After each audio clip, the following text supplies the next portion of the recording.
প্রিয়, বুঝলে, পুরুষ হওয়া এত সহজ না। পরিবারের চাপ মাথায় নিয়ে চলতে হয়। কোনো মাসে যদি তুমি পয়সা কম দাও বাড়িতে, তাহলে দেখবে তুমি ভালো না।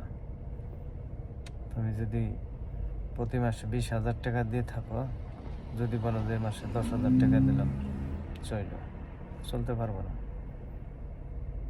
বুঝছেন? একেই বলে সংসার। প্রতি মাসে 20-এর জায়গায় যদি 25 দাও, তাহলে খুশি। আর যদি 10 দাও, তাহলে তুমি ভালো না, তুমি খারাপ। হিসাব নাও, টাকাটা কি করি না। 10,000 টাকা মানুষের এক সময় টাকা থাকে, এক সময় টাকা থাকে না। তাই বলছি, প্রবাসীদেরকে আপনারা কখনোই চাপ দেন না। তারা যা বলে তাই স্বীকার করে নিন। 5,000, 10,000, 2,000 কোনো ফ্যাক্টর না, চলতে পারবেন। সবুর নেবেন, সবুর। আপনাকে হয়তো আপনার স্বামী, ভাই, বাবা বলছে যে 10,000 টাকা মাসে, সবুর করেন। তখন বলবেন ইনশাল্লাহ আমি 10,000 টাকা দিয়ে পারবো, যদি না পারি তুমি তো আসোই, হেল্প করো। একটা ভালো মন্দ থাকে, আলহামদুলিল্লাহ বলার মতো বাসা থাকে। আচ্ছা, আপনারা কি বলেন? হ্যাঁ, 10,000 টাকা দিয়ে পারো না, 10,000 টাকা দিয়ে সংসার চলে। এখনকার যুগে সংসার 10,000 টাকা চলানো। ছেলের ফিস, মেয়ের ফিস, অমকের তমকের, নানান বাহানা করে মেজাজটাই খারাপ করে দেয়। তুমি তো বলতে পারতা 10,000 টাকা দিয়ে সংসার যদি চালানো যায়, যাবো, সমস্যা নেই, আলহামদুলিল্লাহ যতটুকু পারি আমি করতে থাকি। তোমার মাসের 1 তারিখে, 12 তারিখে, 10 তারিখে টাকা দেওয়া হয়, তারপরেও তুমি বলো 10,000 টাকা কেমনে চলবে? তুমি 10,000 টাকা চলতে থাকো, যে তুই যায় ঠেকো, আসি তো পাশে। তোমার বাবা আছে, তোমার ভাই আছে, তোমার স্বামী আছে, তোমার হাজবেন্ড আছে। যে কোনো এক পন্থায় তুমি চলতে পারবে, টেনশন করো না। তার থেকে তুমি কি করো? ঝগড়া বিবাদ করো। পুরুষ মানুষ হওয়া এত সহজ না, অনেক কষ্টে দিন যায়। আর বুঝতে পারছি আসলে পৃথিবীতে কেউ কারোর জন্য না, সবাই পর, সবাই স্বার্থপর। স্বার্থের জন্য সবাই সব কিছু করে, কিন্তু একটি পুরুষ মানুষ, তার কি স্বার্থ আছে?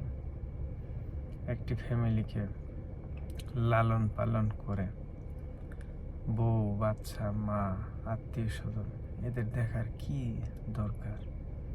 সে পুরুষ 10 টাকা কামাইলে সে যদি একলা চলে, তার কোনো টেনশন নেই। কিন্তু সে একলা চলে না, সবাইকে নিয়ে একসাথে চলে। বাবা, ভাই, বোন, আত্মীয় স্বজন, বউ, বোন, বাচ্চা, ছেলে, সন্তান, সবার মুখের হাসি ফোড়ায়, কিন্তু সবাই তাকে বাস দেয়। দিন শেষে বলে তুমি আমার জন্য কি করছো? তুমি আমার জন্য কিচ্ছু করো না। তুমি হাওয়াই এতদিন সংসার করলা, 10-15 বছর সংসার করছো, তোমার জন্য কিছুই করা হয়নি। তুমি ভাত কাপড়, মাসে মাসে কাপড় চোপড়, খানা দানা কই থেকে আসে? ছোট্ট ছেলেটা যখন বড় হয়ে যায়, 20 বছর হয়, 15 বছর হয়, 10 বছর হয়, সে বলে বাবা তুমি আমার জন্য কি করছো? তখন বাপের বুকটা ফেটে হাহাকার আসে, কিন্তু পুরুষ মানুষ কাঁদতে পারে না। আমিও একজন বাপের সন্তান। আমি আমার বাপকে বলি, বাপে আমাকে এত বড় করছে, লালন পালন করছে, সে তো অনেক কষ্ট করছে। এখন আমি এই বুঝি যে সন্তানের জন্য বাপ মা কত কিছু করে, কিন্তু সেটা সন্তান বোঝে না, ফ্যামিলি বোঝে না। ছেলে বলে যে বাবা তুমি আমার জন্য কি করছো? তুমি আজ এত বড় হয়েছ, কিভাবে বড় হয়েছ? মাথার ঘাম পায়ে ফেলে, রক্ত পানি করে, ইনকাম করে, টাকা রোজগার করে তোমাকে এত বড় করা হয়েছে, লেখাপড়া করা হয়েছে, শেখানো হয়েছে। আজকে তুমি বাবার মুখে মুখে বলো যে তুমি কি করলা? আজ থেকে অনেক কথা, অনেক যন্ত্রণা নিয়ে বেঁচে থাকতে হবে ইনশাআল্লাহ।